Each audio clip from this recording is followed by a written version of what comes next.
Good morning. I'd like to call the museum committee to order, and I will ask anybody if they have a pecuniary interest to declare it now or further down the agenda.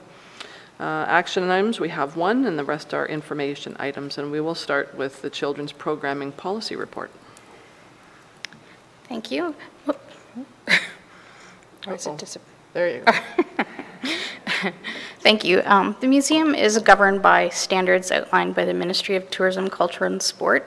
And there are 10 standards for the operating of a good community museum. These are the minimum standards. The policy that we're looking at now is not part of those, but it's a necessary policy that guides our practice in the area of educational and children's programs. And we like to review the policies every 3 years and update them if necessary. This policy that is due for review is a children's programming policy. And it covers areas such as registration and fees, pickups, drop-offs, things like medical requirements, behavioral management, photographs, bringing items from home, inclement weather, emergencies, field trips, even T-shirts, children protection. So the policy, again, is reviewed every 3 years, and this policy may not be changed. We did review it this year and reviewed best practices in the industry and updated accordingly. Thank you. Are there any questions from committee? Seeing none, the recommendation is that the revised children's programming policy for the Bruce County Museum and Cultural Centre be approved. Can I have a mover and a seconder? Councillor Eadie and Councillor Inglis. All in favor? Thank you. That's carried. And we'll move on to the information items. Thank you, Madam Chair. So the first report is the Archives Q2 report. So we've received several donations and municipal transfers, and we continue to put our collections online using the Past Perfect database.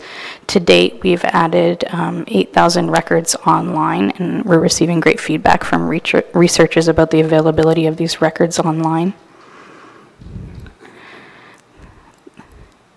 The next report is the business and sponsorship report. This report is for information. The following applications for funding or sponsorship have been approved. We received funding from the Community Foundation Grey Bruce of $1,437 for our upcoming Fields of Dreams exhibit. The Society of Energy Professionals, we received $2,000 for our LEGO program. At the time of this report, we had made an application for funding from the North American Railway Foundation for $20,000 for the 2018 Riding the Rails exhibit. Unfortunately, we've since heard that we weren't approved for that, so we'll be regrouping and looking at other opportunities for that exhibit. We've also made an application to the New Horizons for Seniors grant program for a 2018 program that we're calling Recreation for Retirees. Are there any questions on the first two reports? Sorry. Okay.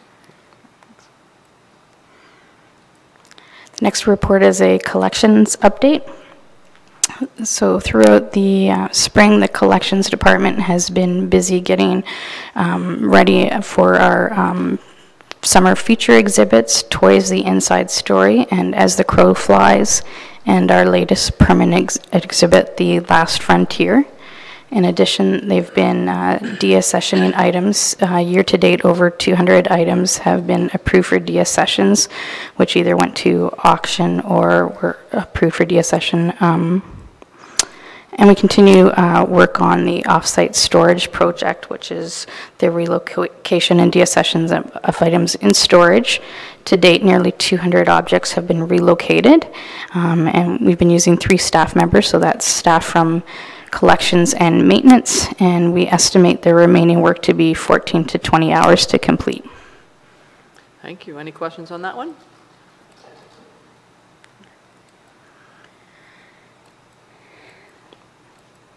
The next report is our education and outreach report. So June was a busy month for field trips coming to the school.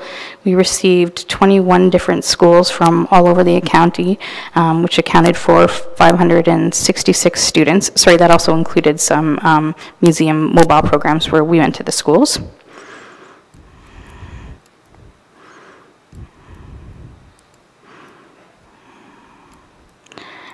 We had another successful Eco Explorers program, and the third session in that program was a bus trip where we took 25 children to Laurel Creek Nature Center in Waterloo.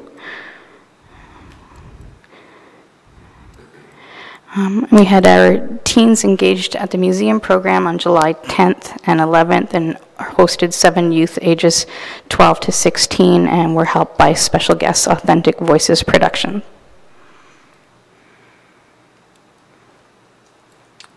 Questions? Seeing none. Thank you. And the marketing report. So in May, we opened our summer feature exhibit, Toys, the Inside Story. This exhibit opening was for museum members. It was a special sneak preview of the exhibit opening. We received over 87 museum members and special guests. Had entertainment, food, balloon making, lots of things for the kids, and a fun thing about that is our evening was emceed by a local 9-year-old who really enjoyed the exhibit, and you can hear him on the radio now. In June, we also attended the United Way Seniors Fair in Owen Sound, where we interacted with over 250 visitors promoting museum programming and volunteering at the museum. We also had the exhibit opening for our latest permanent exhibit, The Last Frontier. This exhibit pays homage to the county's pioneer and celebrates Bruce County's 150th. 67 museum members attended this exhibit opening, which included a performance by a vaudevillian band and special demonstrators.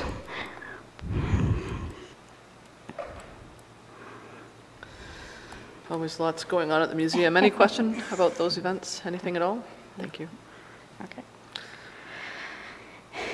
For our programming report for August 3rd, we're very excited this summer to have a group called Authentic Voices Productions working with us. So this group received funding from the Ontario 150th Partnership to give youth paid opportunities in the arts sector. So we have 6 young actors in the exhibits all summer long on Mondays, Tuesdays, and Wednesdays performing vignettes on scripts and that they researched in our archives and based around the exhibits and local history. Mike Sterling once again joined us for his 3rd presentation in the geometry of music. We also had a special guest husband-wife duo who presented Great Lakes Shipwrecks of Canada's 150th.